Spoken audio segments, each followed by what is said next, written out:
Assalamualaikum warahmatullahi wabarakatuh. Masih bersama dengan Ira Fikih TV. Semoga Allah Subhanahu wa taala selalu memberikan hidayah, taufik, inayah dan mendapatkan syafaat Rasulullah sallallahu alaihi wasallam.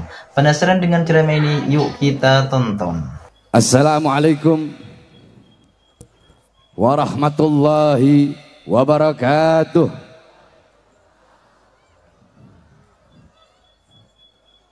Alhamdulillah. الحمد لله القوي سلطانه الواضح البرهانه المبسوط في الوجود كرامه وإحسانه اللهم صل وسلم وبارك وكرم وعظم على نور الأنوار وسر الأسرار وترياك الأخيار ومفتاح باب اليسر سيدنا ومولانا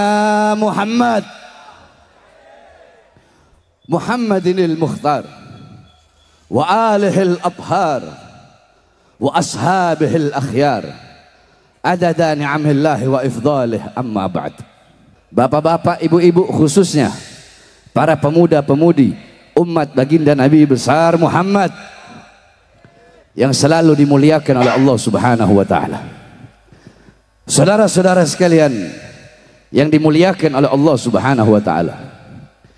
Kita duduk pada malam hari yang mulia ini untuk memuliakan, mengagungkan kelahiran suci baginda Nabi besar Muhammad, sehingga diberi tema malam cinta, malam puncak cinta untuk Al-Mustafa, untuk Sayyidul Wujud, untuk man ismuhu Ahmad fis sama Muhammad ismuhu fil ard. Malam puncak cinta kepada sosok makhluk yang paling mulia di muka bumi dan makhluk yang paling mulia di langitnya Allah Subhanahu wa taala. Sosok seorang makhluk yang dimana kecintaannya kepada umatnya lebih besar daripada kecintaan bapak ibu kalian kepada kalian, lebih besar daripada kecintaan para istri kepada suami, suami kepada istri, sahabat kepada sahabat, kekasih kepada kekasih. Manusia yang paling cinta kepada kalian adalah baginda Nabi besar Muhammad. Sampai-sampai diriwayatkan dalam hadis qala Rasul sallallahu alaihi wasallam, "Lau yushaku ahadukum bisyaukatin fi rijlih la'ajidu alamaha fi qalbi." Kata Rasulullah, "Wahai sekalian umatku." Perhatikan, jangan ada yang ngomong. Wahai sekalian umatku, andaikan salah satu di antara kalian ada yang kakinya tertusuk duri, maka pasti kalian akan merasakan sakit ketika tertusuk duri tersebut. Maka ketahuilah wahai umatku, rasa sakit yang kalian rasakan ketika terkena duri, rasa sakit seperti itu juga, bahkan lebih sakit dari itu yang aku rasakan jauh di dalam hatiku. Apakah ada manusia yang mencintai kalian melebihi baginda Nabi besar Muhammad, yang dimana rasa sakit kalian dirasakan oleh baginda Nabi besar Muhammad? Apakah ada manusia yang lebih cinta kepada kalian seperti Rasulullah? Ketika Sayyidatuna Aisyah radhiyallahu anha, beliau melakukan suatu pekerjaan yang disenangi oleh Rasulullah, Rasulullah mengangkat tangan dan berdoa, Allahumma ighfir li Aisyah ma qaddamat wa ma akharat. Ya Allah, ampunilah dosa-dosa Aisyah, dosa-dosa yang telah lalu, dosa-dosa yang akan datang, dosa-dosa yang tampak, dosa-dosa yang tidak tampak. Sayyidatuna Aisyah ketika mendengar doa Rasulullah, beliau loncat-loncat kecil, saking senangnya, saking bahagianya didoakan oleh Rasulullah sallallahu alaihi wasallam. Kemudian Rasulullah berkata, wahai Aisyah, apakah engkau senang dengan doaku tadi? Sayyidatuna Aisyah berkata, siapa yang tidak senang didoakan oleh makhluk mulia sepertimu ya Rasulullah? Apa kata Rasulullah? Ketahuilah wahai Aisyah, jikalau engkau senang dengan doaku seperti tadi, maka doa yang seperti itulah setiap saat aku minta kepada Allah untuk umatku. Ini hanya sebagian, ini hanya setetes. Yang saya ceritakan setetes daripada seluruh samudra cinta Nabi Muhammad kepada umatnya.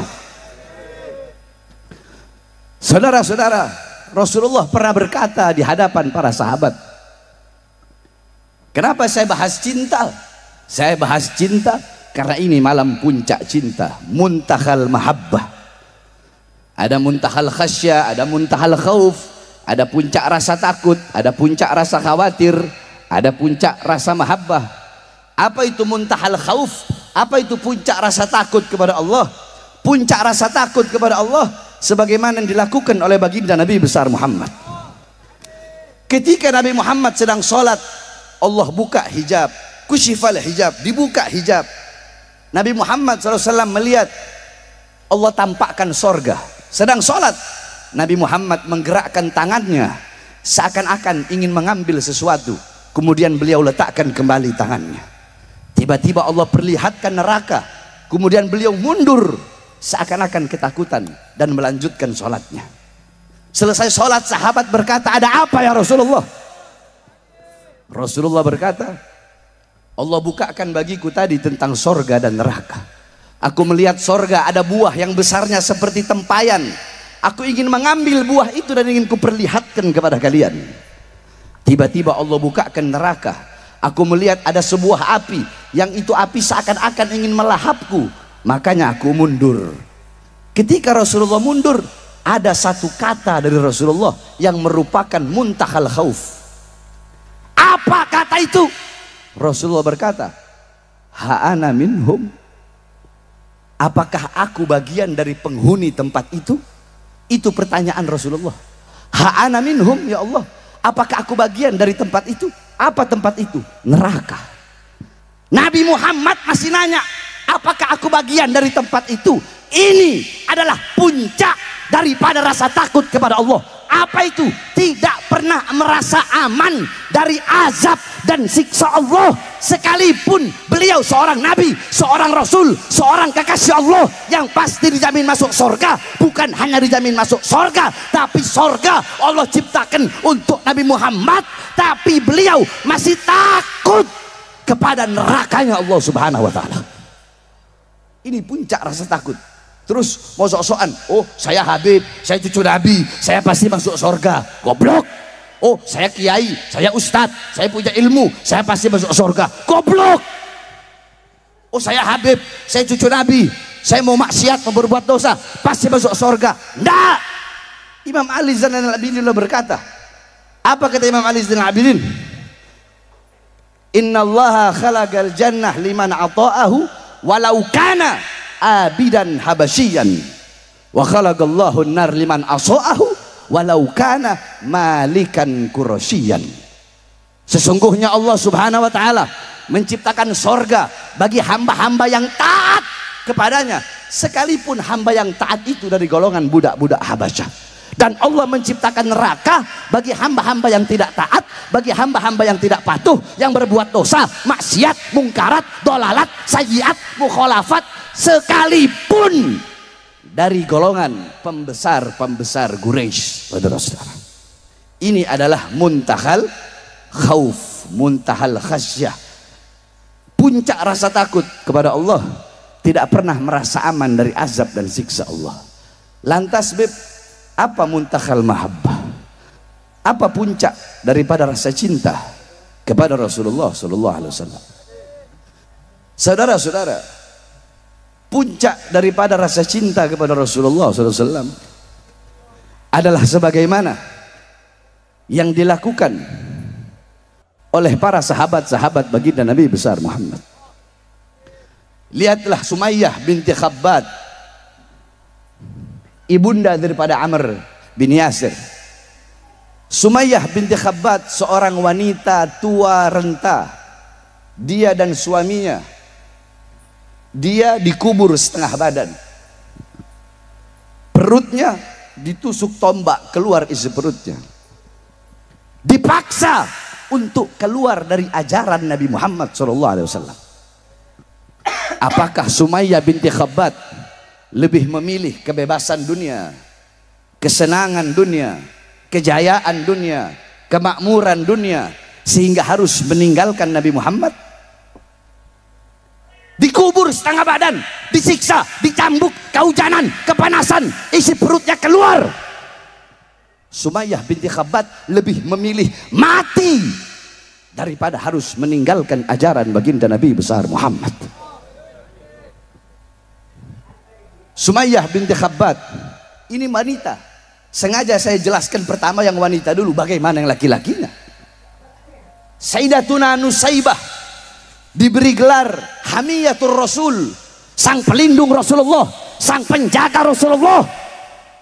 Ketika perang, tangan kanannya putus. Ini perempuan, tangan kanannya putus, tangan kirinya putus. Untuk apa? Untuk membela Rasulullah, menjaga Rasulullah, agar tidak ada satu helai pun rambutnya Rasulullah jatuh di muka tanah. Sayyidatuna Nusaybah rela kehilangan tangan kanannya dan tangan kirinya untuk melindungi Rasulullah. Itu seorang wanita, saudara-saudara. Beliau lebih memilih kehilangan kedua tangannya, lebih memilih kehilangan nyawanya, lebih memilih ruhnya terpisah dari jasad daripada harus meninggalkan Nabi Muhammad di medan peperangan, saudara-saudara. Dan masih banyak lagi para sahabat-sahabat yang begitu luar biasa. Sayyidina Abu Bakar As-Siddiq ketika akan masuk ke Gua Thur, beliau berkata, ya Rasulullah, jangan engkau yang masuk lebih dulu, biar aku yang masuk untuk memastikan. Takutnya di dalam ada binatang-binatang buas. Andaikan ada binatang buas, maka aku akan mati lebih dulu ya Rasulullah.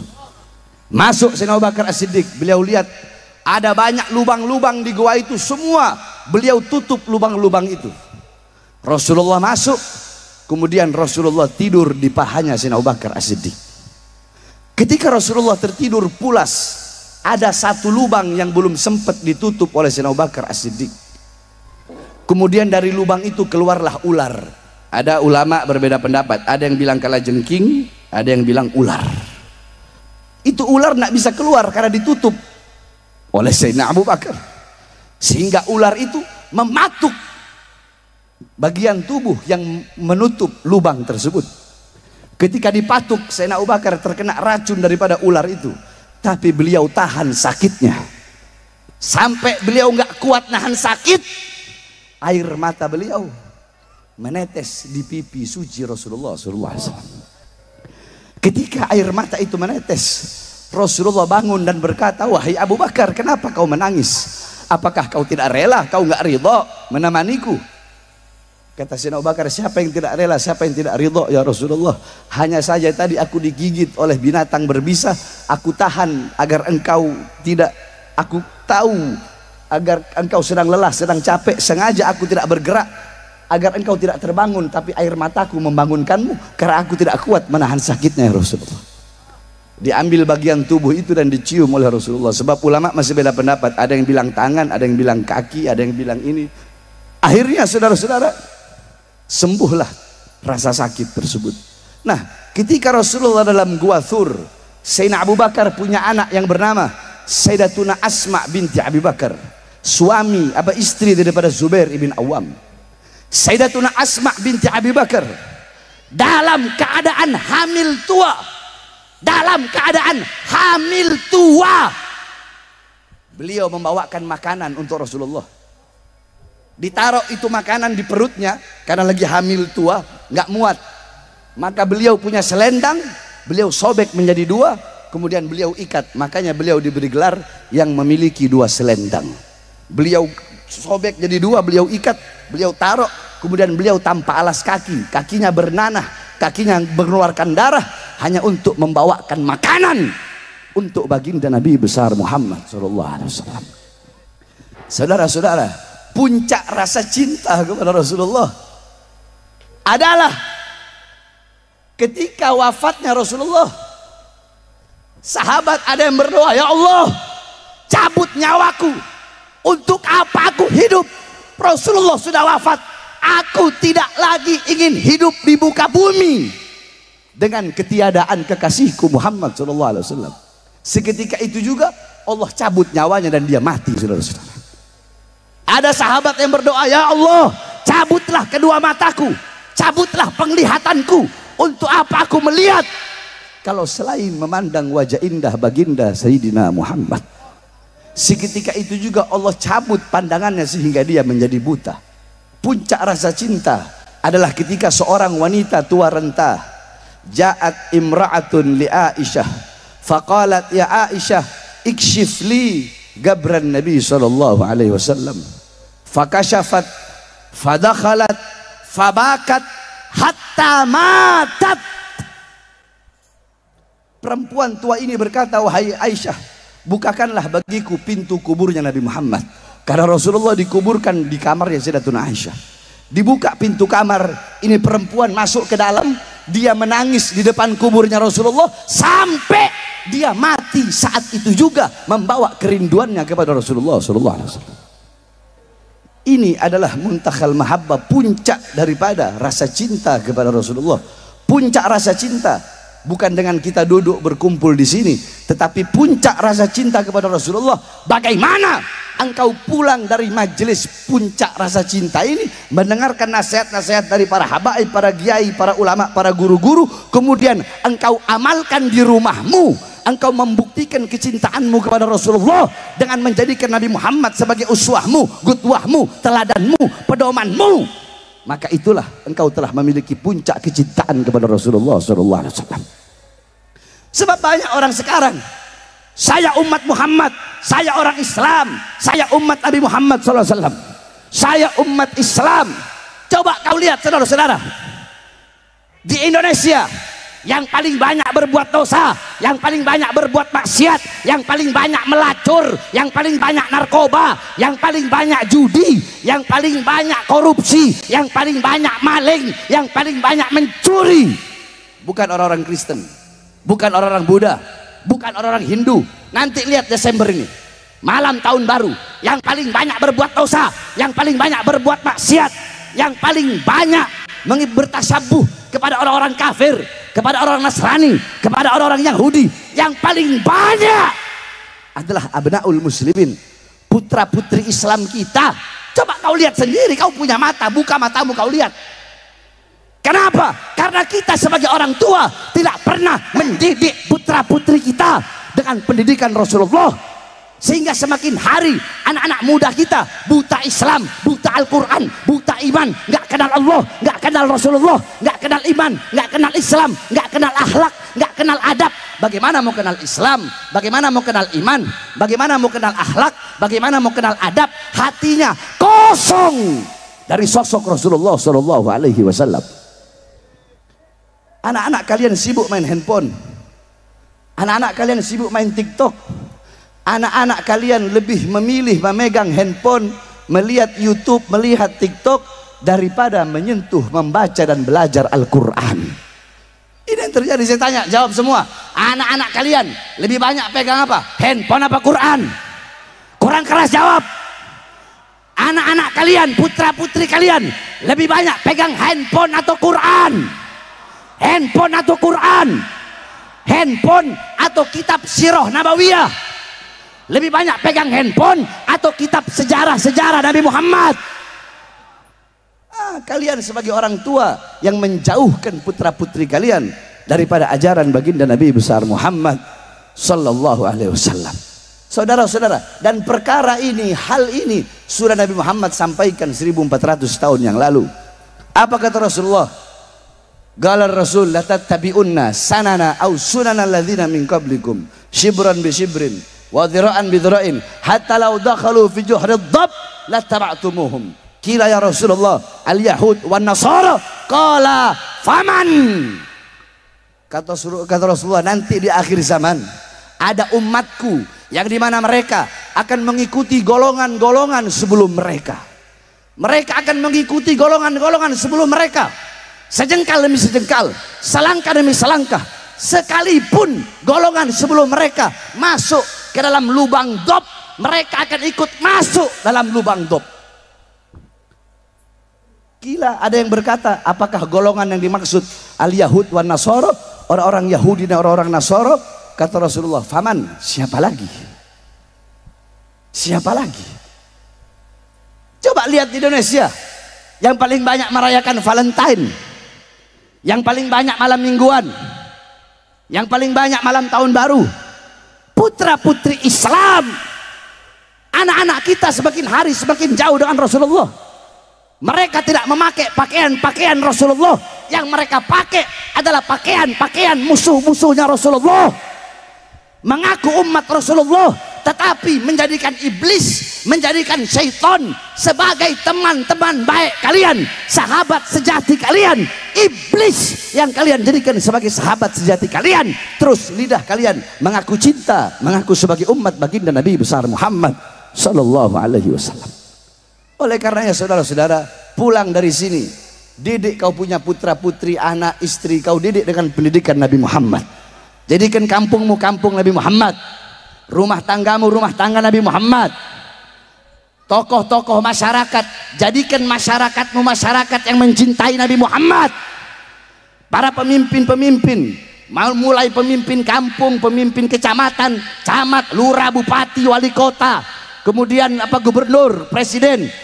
Jadikan negaramu, jadikan kotamu, provinsimu, masyarakatmu adalah kota, masyarakat, provinsi yang cinta kepada baginda Nabi besar Muhammad. Ketika ini dilakukan saudara-saudara, maka tidak usah berbicara tentang toleransi, tidak usah berbicara tentang demokrasi. Ketika engkau mengikuti akhlak dan ajaran Nabi Muhammad yang engkau sebarkan di kampung-kampungmu, kelurahanmu, kecamatanmu, provinsimu, maka dengan sendirinya saudara-saudara, tanpa harus berucap saya nasionalisme, saya demokratis, saya ini, itu akan terjadi dengan sendirinya, karena demokrasi adalah bagian daripada ajaran baginda Nabi besar Muhammad sallallahu alaihi wasallam.